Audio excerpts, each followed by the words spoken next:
Joshua Myers here, and today I'm going to be reviewing Body Bags from 1993.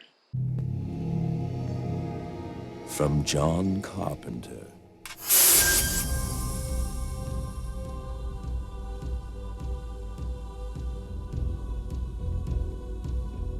Something's coming. Maybe I'll see you around. I see things. I think maybe I can help you. Something strange. Weird. Gruesome. Painful. Sexy. Yes, yes! When can we do it? Something shocking. Your brains are the only food on which we can thrive. What have you done to me? Something terrifying. I have to finish digging your grave. John Carpenter presents Body Bags. Body Bags stars Alex Thatcher, Mark Hamill, Stacy Kitch, and it's directed by John Carpenter. So John Carpenter's Body Bags is basically the essential plot of this movie is that it is actually an anthology movie. It tells 3 different tales, which all coincides another tale actually, in which that tale, the main story it tells is basically about a creepy looking coroner, who is actually portrayed by John Carpenter, as he introduces 3 different horror tales involving his current work, which are cadavers and body bags. But I'll talk about that at the end of the video, before my rating and that, so. And I'm going to discuss how I'm going to do this. Since it's an anthology movie, I'm going to discuss each different story that's in it. And you know what? I'll give ratings to each of these anthology stories, okay? And although my final decision for my rating would be after I, reviewed each of these stories, so, and just review the whole, and just rate the whole film as a whole, and just rate the movie as a whole. So, yeah. So the first story, which I think is titled Gas Station, basically it's about a young woman who ends up taking a night shift job as a gas station worker, and soon discovers there's a killer out on the loose. So, what did I like about this specific story? Honestly, for me, I do like some of the cinematography. In fact, there's a lot of cinematography callbacks to the original Halloween, actually, and it's done really well here. And also, there's also some nods to the original Halloween, for example, on the radio you hear about the fact that there's been ritualistic murders going on in a town called Haddonfield. In fact, this main story takes place in a town called Haddonfield, so I think that might be a wink to Haddonfield, Illinois. In fact, honestly, it does feel like this movie could exist within this, this short anthology movie could exist within the, original Halloween universe. It really does feel like that. And I do like that about it. Also, I do like the music in certain points, which was composed by John Carpenter. I think for the most part, John Carpenter is a really good composer, but I have been noticing some issues that I have with his music as a composer, which I'll get to that in my negatives. And honestly, for me, those are the only real positives with this first story. What did I not like about this story? Honestly, for me, the one thing I did not like is that, I don't know, it's for me, for one, the music, it's kind of like the same situation as, with In the Mouth of Madness, where there's quite a few of the jump scare themes, and I'm like, okay, John, can I call you John? Just tone down the jump scare themes. Okay? They're not scary. They're annoying. Also, another issue I had is that, so, when they do get to the killer, the biggest problem I have is that they don't keep this killer in the shadows or anything, or, to where you can't really see anything of this guy, or even see whether or not it was a guy or not. That would have been more interesting and more scary, not even knowing that, whether or not the killer is a man or a woman. But no, they instead to show him in almost, not bright light, but just within the, buildings, lights, and everything, and he's not even wearing a mask or anything to conceal his face, and it's just some guy. And I'm to me, that's not scary. That's not scary. And knowing that it seemed like the killer was the killer was almost like a bumbly idiot. He kept on falling over, and it's that is not intimidating at all. I feel like I could seriously kick this guy's ass. And knowing that they mentioned that it was ritualistic killings, and there was nothing with this killer that just screamed to me ritualistic.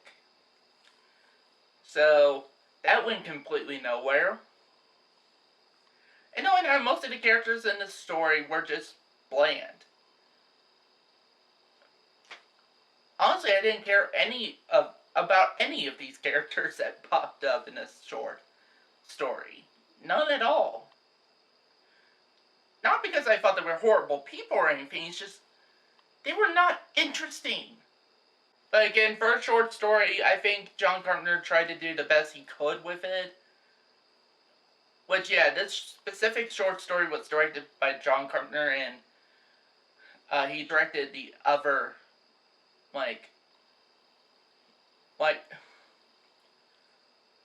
John Carpenter directs the first three, and then Tobe Hooper directs the last one, so I'm going to give the short story, of, By the Towel Gas Station, a 1.5 out of 5 stars. I only liked a few things here and there, but overall, it was massively disappointing. I was come on, John, you're better than this. The next short story in this anthology movie is a short story a short film by the title Hair, which is about a guy who's just basically just overreacting about how he's losing his hair and that, and he decides to he sees on the TV this new doctor who apparently could has done some work on where he could regrow people's hairs and that, and it would be full-fledged hairs and that. So he goes there, and at first it turns out really great, actually. He has this long hair and that even gets his girlfriend turned on and everything. So, and he's feeling much more confident. And then some bad shit starts to happen.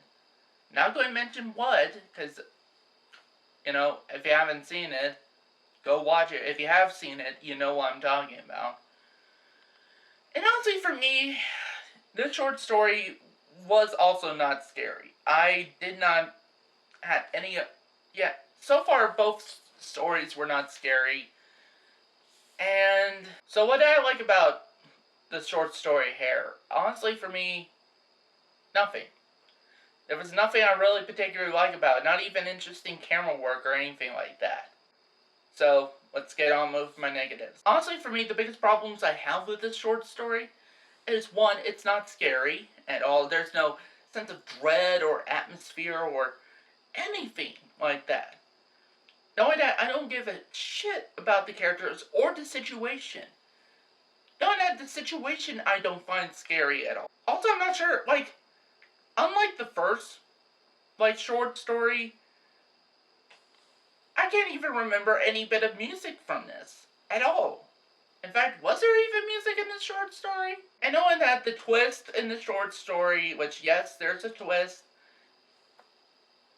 it's stupid. Like, there was nothing in the movie that was like, oh yeah, I could see where that was going to be the case. No, none at all.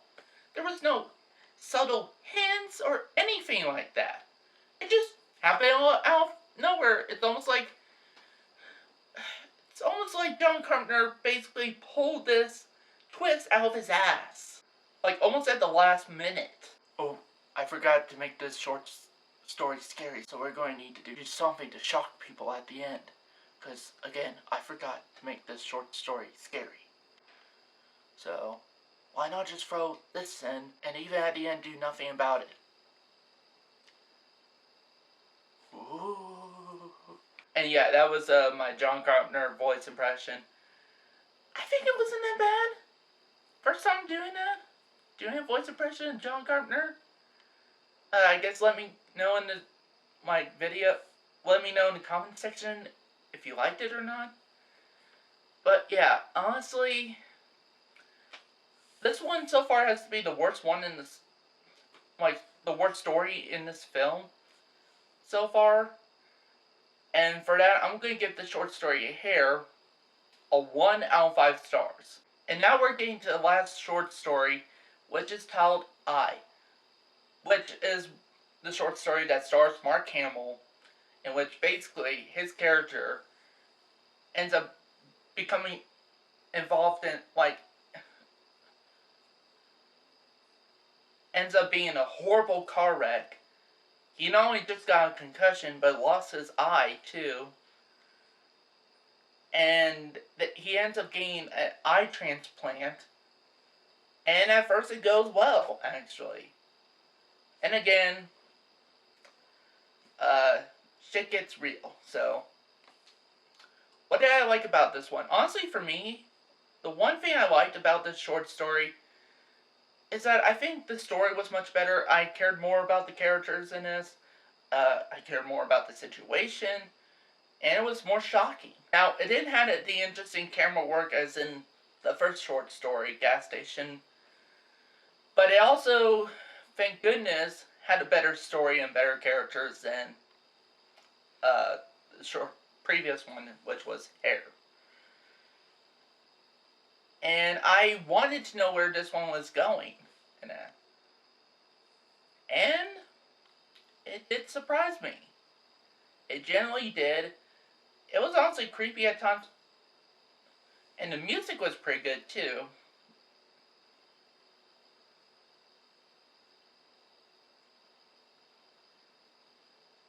Although I do have some complaints. What did I not like about this short story? Honestly, for me, for one, I think there's a lot of overacting in this short story, especially from Mark Hamill. It's like, I think Tobe Hooper directed this. Couldn't he directed Mark Hamill to, I don't know, maybe act more normal, and try not to overact and everything? I don't know. I mean, Mark Hamill's typically a great actor, but in this, I think he was overacting quite a bit. And it just kind of took me out of the movie a bit. Like, it took me out the story a bit. The only time I think his acting was good, it was near the end of the movie. Like, near the end of the short story. That's the only time I thought his acting was spot on. But to me, it's like, if you're able to make me care about the characters and really dig the story and want to know what's going to happen next, that to me counts this one as the best story in this anthology movie. With that said, I'm going to give the short story I a 4 out of 5 stars. And now what about the stuff that ties it together and that? And I liked how it ties everything. And again, John Carpenter as that creepy looking coroner was pretty good. I did like him as kind of like the Crypt Keeper, because he's essentially like the Crypt Keeper of this movie. And he does a fantastic job at that. So with that said, my final ratings for the entire movie as a whole, John Carpenter's Body Bags, I'm going to give it a 3 out of 5 stars. Honestly, for me, I thought it was an okay anthology. His first 2 stories I didn't really care much for, didn't really like. The third one is the only one I did like. And honestly, I think that's kind of the point of anthologies. It's like, if one doesn't work for you, maybe the next one will. And I like that about anthology movies. I do. So that's it for my review. Thank you guys for watching, and see you next time.